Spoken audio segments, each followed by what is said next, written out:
ఓం శ్రీ గురుభ్యో నమః.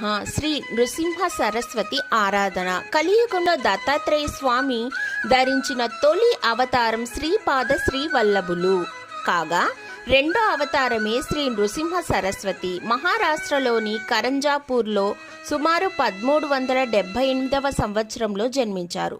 ఉపనయనం తర్వాత ఒంటరిగా ఇంటి నుండి కాలినడకన బయలుదేరి కాశీకి తీర్థయాత్రకు వెళ్లారు. శ్రీకృష్ణ సరస్వతి నుండి కాశీలో సన్యాసాన్ని తీసుకున్నారు. సన్యాసి అయిన తర్వాత నరసింహ సరస్వతి తన తల్లిదండ్రులను కలవడానికి 30 సంవత్సరాల వయసులో కరంజాకు తిరిగి వచ్చారు. జీవితంలోని చివరి 20 సంవత్సరాలు గనగపుర కర్ణాటకలో స్థిరపడ్డారు.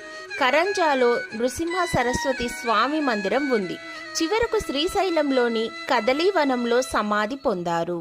కరంజా ఖిలవాడి వద్దనున్న అడుంబర్ నరసోబావాడి, గానుగాపూర్, శ్రీశైలంలోని కదలీవనం దత్త భక్తులకు ప్రధాన దర్శనీయ స్థలాలుగా విరాజిల్లుతున్నాయి. ఫిబ్రవరి 6వ తేదీ శ్రీ నృసింహ సరస్వతి ఆరాధన చేసుకోవాలి.